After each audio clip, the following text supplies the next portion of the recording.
طبعا يا حبيب اخوك، عارف انك بتدور على نسخة تشغل رقمك المحظور معدل، وبتدور على نسخة فيها اضافات وشكل رايق ومميزات جامدة لأول مرة تنزل في مجالك. النهاردة جبتلك نسختي فيرجن 35. حرفيا نسخة جامدة جدا بإضافات ومميزات، يعني حرفيا نسخة نهاية مجال. عمرك شفت قبل كده حد منزل لك نسخة بتفيك عدد المشاهدات بتاع الستوري بمزاجك؟ انت اللي تقدر تكتب العدد، وانت اللي تقدر تتحكم في المشاهدات والعدد وكده، تمام؟ فانا جبت لك النهارده نسختي فيرجن 35. هنشوف كل المميزات اللي فيها ديت دلوقتي، بس بعد الانترو طبعا.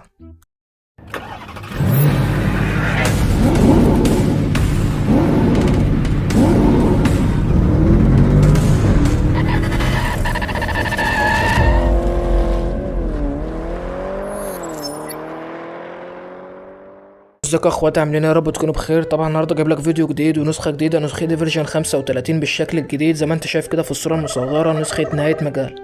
النسخه دي بتزود عدد مشاهدات الاستوري، وفيها برضو بوت فاجر اللي ينزل لاول مره في مجالك. تالت حاجه والاهم ان هي بتشغل ارقام المحظوره معدل. ايوه زي ما سمعت كده، بتشغل ارقام المحظوره معدل. يعني انت لو عندك رقم محظور معدل جرب تشغله، مش هتخسر اي حاجه. قبل اي حاجه بقى ما تنساش تصلي على النبي وتشترك في القناه وتفعل زر الجرس عشان يوصلك كل جديد. تاني حاجه النسخه دي باسورد مكون من 6 ارقام، هقوله على 3 مرات في الفيديو، رقمين في رقمين في رقمين، تمام؟ انت بتتكلم جد؟ تعالى بقى كده نخش نشوف الشرح على طول بتاع النسخه دي. هنفتح كده النسخه، وانا اسف ان انا بشرح بسرعه عشان وقت الفيديو مش اكتر. عندك هنا اول حاجه الشتات، هنا الجروبات، هنا الستوري، وهنا الكولات، وهنا المجتمعات، تمام؟ تعالى كده نشوف شكل الشات. طبعا ده شكل الشات، شكل طرش ان شاء الله يعجبك.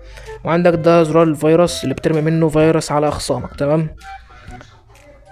احنا مثلا هنفترض ان احنا ندوس عليهم الاربعه كده، هيرمي معاك فيروس طلقه. النسخه مش بتهنج حرف زي ما انت شايف كده، النسخه بتهنجش حرف، اقسم بالله. شايف؟ نسخه طلقه، يعني ان شاء الله مش هتحتاج نسخه تانية غير دي، تمام؟ تعالى بقى نشوف اضافات ومميزات النسخه دي. هتدوس كده على الثلاث نقط اللي فوق على اليمين. عندك هنا اول حاجه قناتي، هنا اضافات نسخه كيمو، جدوله الرسائل، رد تلقائي، راستر نسخه كيمو، رساله رقم غير مسجل، ارسال رساله جماعيه، وهنا الاعدادات، تمام؟ تعال بقى نشوف الاضافات.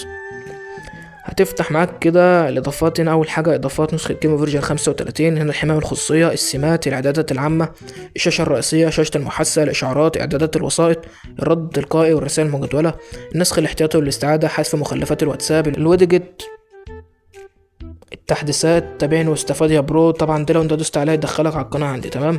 وهنا شارك النسخه مع اصحابك. تعال بقى نشوف الاضافات.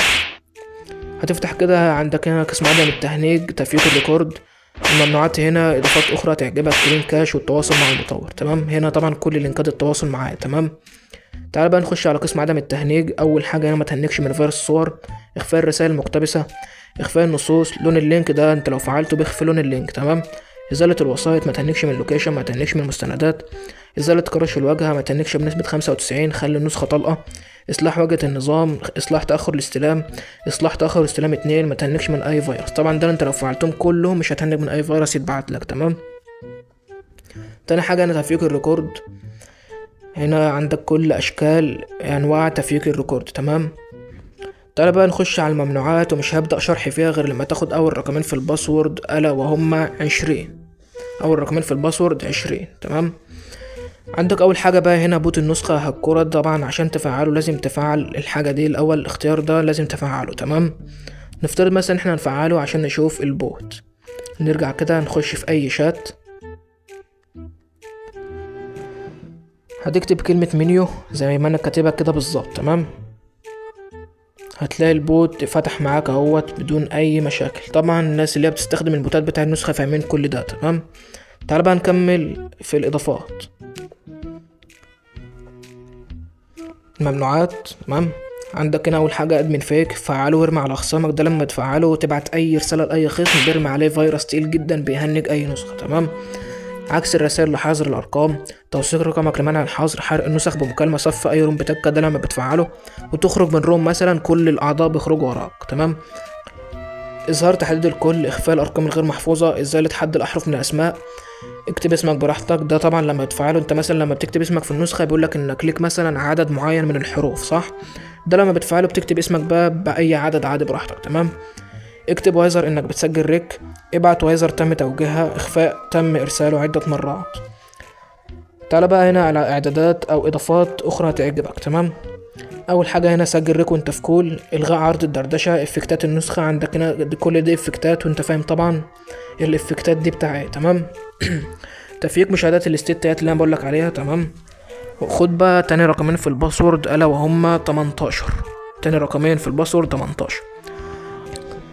طيب يا حبيب اخوك، عشان بقى تفيك او تزود عدد مشاهدات الاستيت تعمل انت هتمسح كل الكلام الانجليزي ده وتسيب بس الحرفين دول. تمام. انت مثلا عايز تشوف 200 مثلا او 300 يشوفوا الاستيت بتاعك، هتكتب كده 300 وتدوس حسنا. تمام. كده 300 هيشوفوا الاستيت بتاعك، انت اللي بتتحكم في كل حاجة. تمام. عايز تخفيها خالص اهو. تمام. هنا برضو تفيك مشاهدات الاستيت 2. تمام. دي برضو انت بتكتبها الرمز التعبيري الاول، وهنا ديت الرموز التعبيرية كلها 6 رموز تعبيرية. تمام. اللي هو لما تيجي مثلا تتفاعل على الرسالة انت بتحط التفاعل بتاعك بمزاجك برضو. تمام. تمام. تعال بقى على الكلين كاش.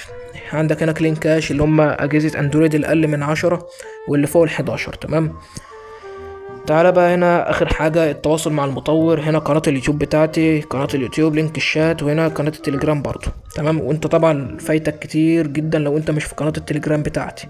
ليه بقى؟ لان احنا بنوزع ارقام كتير جدا وبنعمل برضو مسابقات يعني مظبطين الدنيا هناك يعني. تمام.